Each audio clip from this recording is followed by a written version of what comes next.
Bismillahirrahmanirrahim. Assalamualaikum warahmatullahi wabarakatuh. Alhamdulillahirabbil alamin. Assalatu wassalamu ala asyrafil anbiya'i wal mursalin wa ala alihi wa sahbihi rasulillahi ajmain. Puji syukur atas kehadiran Allah Subhanahu wa taala yang telah melimpahkan rahmat dan hidayahnya kepada kita sehingga kita diberikan nikmat kesehatan dan dapat berkumpul di acara yang berbahagia ini. Dan kepadanya lah kita minta pertolongan, meminta doa agar rekan-rekan kita, sahabat kita, senior-senior kita yang pada hari ini belum bisa bergabung karena COVID-19 diberikan kesembuhan agar bisa beraktivitas bersama-sama kita kembali ke depannya. Salawat beserta salam kita haturkan kepada junjungan umat, Panglima ketika perang, Imam ketika sholat, yakni Nabi besar Muhammad sallallahu alaihi wasallam yang telah membawa kita umat manusia dari jurang kegelapan kepada zaman yang penuh ilmu pengetahuan dan terang benderang seperti saat sekarang ini. Mengawali pidato saya pada malam ini, pertama-tama saya ingin mengucapkan terima kasih yang sedalam-dalamnya, cinta dan peluk saya yang hangat untuk kedua orang tua saya yang menonton acara ini via live streaming dari Bukit Tinggi, Sumatera Barat.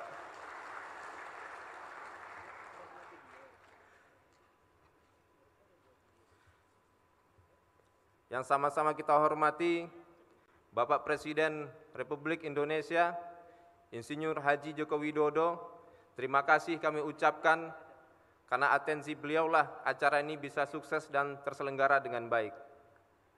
Yang sama-sama kita hormati alumni HMI, Menteri Kabinet Indonesia Maju yang hadir pada malam hari ini, ada Kakanda Bahlil Lahaladia. Beliau adalah sosok inspiratif hari ini, idolanya banyak.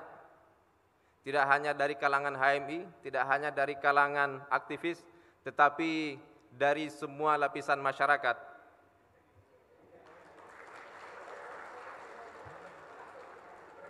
Hal itu terjadi karena kesuksesan beliau dalam dunia bisnis dan hari ini mampu menjadi Menteri Investasi. Kalau ada adagium from nobody to somebody, beliaulah orangnya.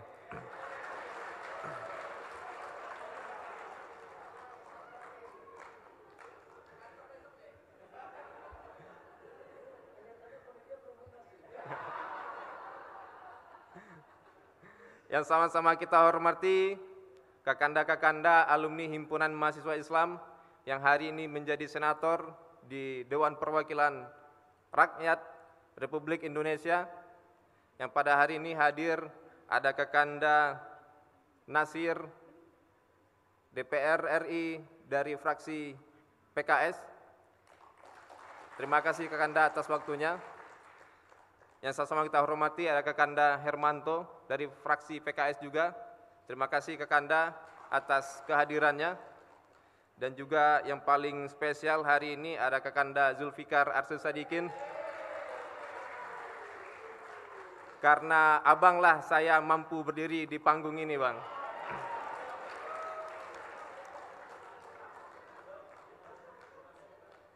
Dan juga Kakanda-kakanda DPR RI yang lain yang hadir pada hari ini secara online atau secara daring. Yang sama-sama kita hormati para ketua umum PB HMI yang hadir pada kesempatan kali ini. Ada Kang Fajar Zulkarnain, beliau adalah mentor saya, karena beliau juga lah saya juga berada di panggung ini. Sosok pengusaha yang insya Allah juga bisa menyusul kesuksesan Bang Bahlil ke depannya. Kak Arif Rosyid, terima kasih Kak atas waktunya, dan terima kasih juga karena kehadiran Kak Arif Rosyid sebagai Komisaris Independen Bank Syariah Mandiri, Bank Syariah Indonesia, acara ini juga bisa terselenggara dengan baik Kak.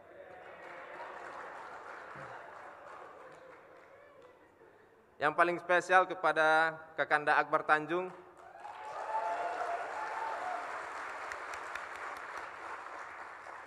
Beliau adalah the real Ketua Umum PBHMI.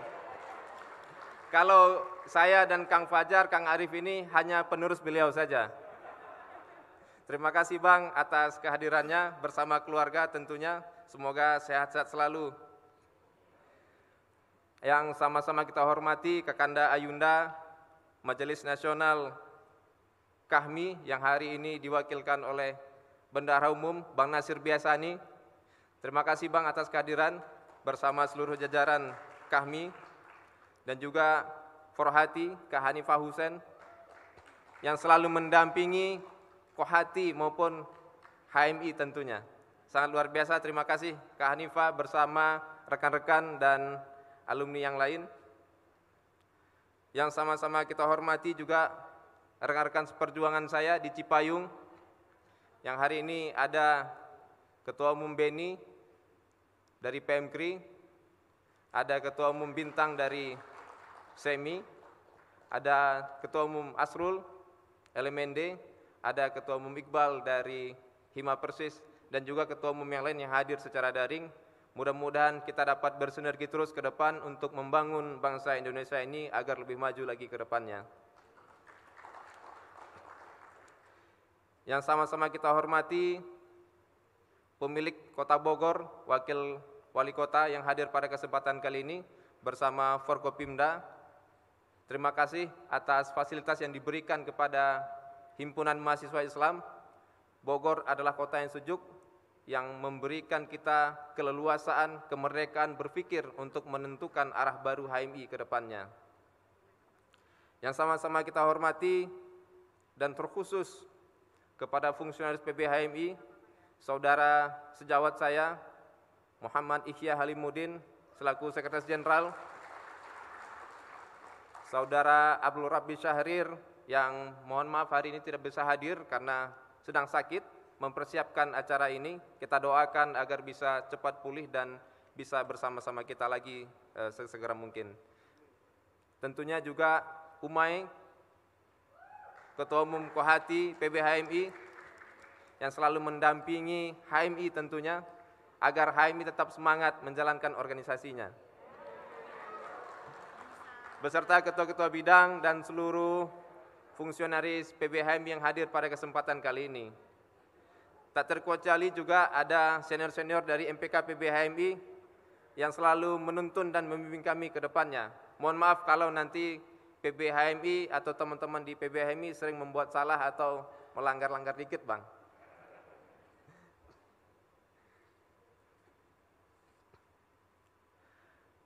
Dan yang terpenting adalah kader-kader HMI yang hadir secara fisik maupun menonton secara daring dari seluruh Indonesia maupun yang di luar negeri.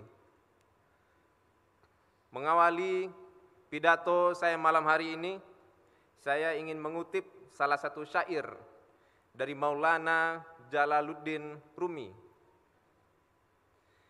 Cinta mengubah kekasaran menjadi kelembutan, mengubah orang tak berpendirian menjadi teguh pendirian, mengubah pengecut menjadi pemberani, mengubah penderitaan menjadi kebahagiaan, dan cinta membawa perubahan-perubahan bagi siang dan malam. Melalui syair ini, dipastikan kehadiran kita malam ini merupakan wujud cinta kita terhadap himpunan ini. Cinta ini juga yang membawa himpunan mahasiswa Islam dapat berlayar sejauh ini. Dan harus kita pastikan bahwa layar ini harus tetap mengarungi samudra kehidupan berbangsa dan bernegara untuk kejayaan Indonesia. Kanda, Yunda, kader-kader HMI di seluruh Indonesia yang saya banggakan. Pada hari ini, kita memperingati Desnatalis Himpunan Mahasiswa Islam yang ke-75 tahun. Usia yang tidak muda lagi bagi sebuah organisasi. Ibarat usia manusia, HMI telah sepuh, di mana nasihat, kebijaksanaan, dan sikap kenegarawanannya dibutuhkan untuk Indonesia yang dicita-citakan. Dalam masa yang cukup panjang ini, HMI telah membangun fondasi keislaman dan keindonesiaan tidak dalam oposisi biner, melainkan dalam posisi yang seimbang dan saling mendukung. Bahwa keislaman dan keindonesiaan adalah dua nilai dan prinsip yang sangat kompatibel satu sama lain. Bahkan lahirnya HMI memang diperuntukkan dan diwakafkan untuk Indonesia.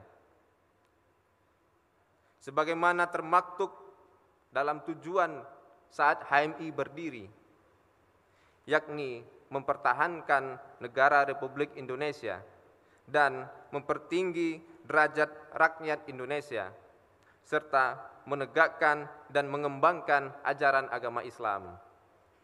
Tidak berlebihan jikalau saya menyatakan bahwa DNA HMI itu adalah Indonesia.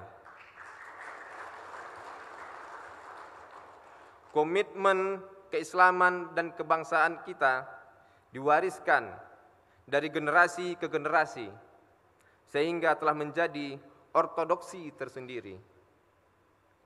Dalam konteks sejarah perjalanan bangsa Indonesia, HMI telah mewujudkan dirinya sebagai perisai kebangsaan yang selalu siap berada di garda terdepan untuk mengawal persatuan dan keutuhan Indonesia dalam nafas kebinekaan. Hadirin seluruh keluarga besar Himpunan Mahasiswa Islam yang berbahagia, akhir-akhir ini kita menyaksikan ketegangan antara Islam dan negara. Polemik lama yang seharusnya sudah selesai justru kok digemakan kembali hari ini.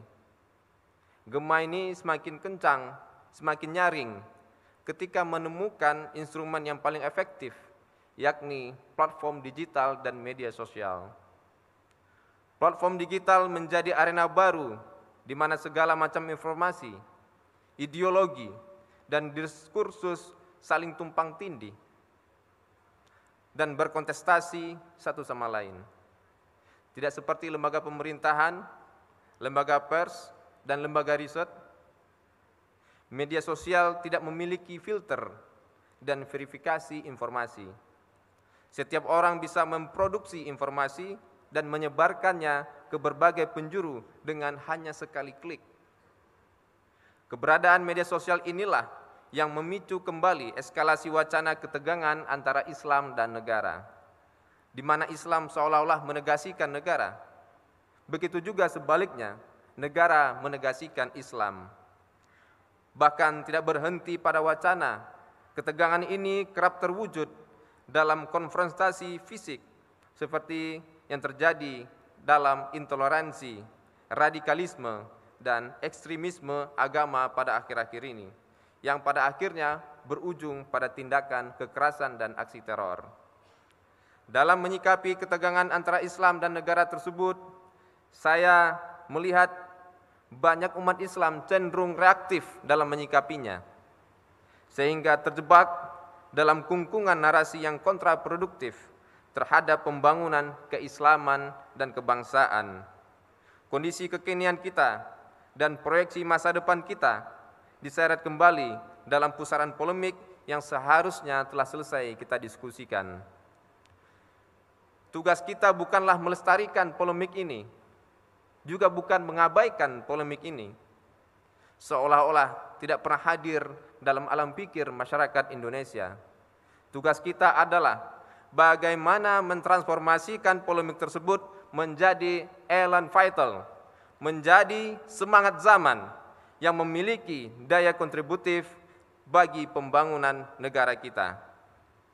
Kanda, Yunda, hadirin yang berbahagia, sebagai sumber nilai dan norma, Islam memiliki power untuk mendorong perubahan.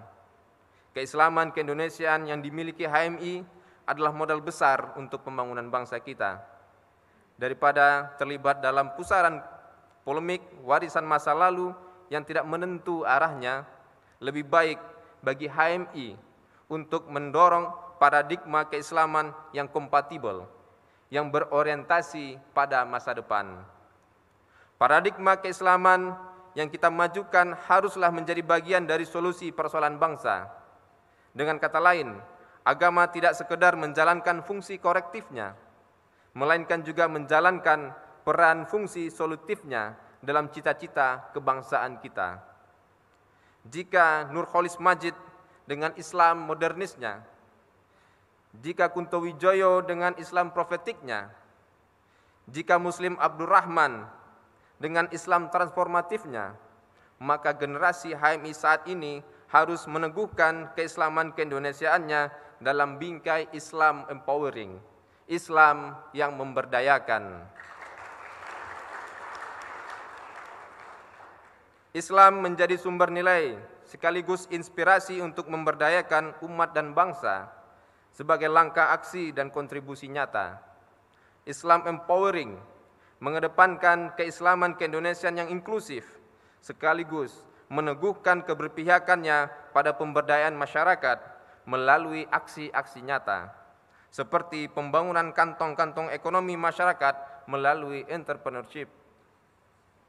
Islam yang memberdayakan adalah misi generasi kita yang membutuhkan kolaborasi dari banyak pihak sehingga kita bisa berdaya bersama, sehingga tidak ada yang ditinggalkan, no one left behind. Kawan-kawan seperjuangan yang saya banggakan, tantangan masa depan kita menanti kita. Awan badai mulai bergulung di kaki langit. Kita dihadapkan pada berbagai ketidakpastian. Perubahan terjadi sangat pesat akibat hegemoni teknologi digital. Kehidupan keseharian kita telah terintegrasi ke dalam ruang digital, Internet of Things, Artificial Intelligence, dan digitalisasi telah menjadi bagian dari tubuh manusia hari ini. Keseharian kita lebih banyak dihabiskan di ruang digital. Mungkin kita lebih banyak menghabiskan waktu dengan smartphone kita dibandingkan dengan keluarga kita maupun orang-orang terdekat kita hari ini. Apabila kita melihat data digital Indonesia di tahun 2021, jumlah pengguna telepon genggam di Indonesia mencapai 345,3 juta jiwa, melebihi jumlah populasi penduduk Indonesia yang di angka 27,9 juta jiwa. Rata-rata orang Indonesia menggunakan internet melebihi rata-rata dunia, yaitu 8 jam 52 menit. Sementara rata-rata orang-orang di dunia ini hanya 6 jam 54 menit. Demografi digital yang besar ini adalah peluang sekaligus tantangan kita. Melalui arah baru HMI, kita ingin menjemput peluang dan menghadapi tantangan di era digital ini. Kita ingin memastikan bahwa masa depan tidak sia-sia menanti kita. Kita ingin memastikan bahwa awan badai di kaki langit tidak menggulung apalagi melumat kita, karena kita memiliki daya mitigasi yang cukup untuk menghadapi ketidakpastian masa depan. PBHMI hari ini fokus pada pembangunan tata kelola organisasi berbasis digital. Alhamdulillah, platform pusat data HMI telah selesai kita bangun dan sekarang dalam tahap uji coba sebelum benar-benar kita gunakan untuk mengelola organisasi yang kita cintai ini. Bulan Februari ini kita telah melakukan uji coba dengan melibatkan jajaran struktural di lingkungan Badan Koordinasi HMI Kalimantan Barat, mulai dari komisariat, cabang hingga Batko itu sendiri. Pusat data HMI merupakan platform yang berfungsi untuk mendata jumlah kader HMI dan kegiatan latihan kaderisasi HMI secara real time. Melalui pusat data HMI, kita memiliki database kader dan perkaderan yang selalu up to date.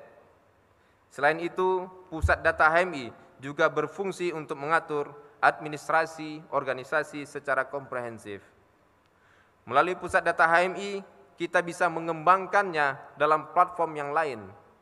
Kita akan coba kembangkan untuk crowdfunding sebagai model pendanaan bersama untuk aktivitas perkaderan kita ke depannya.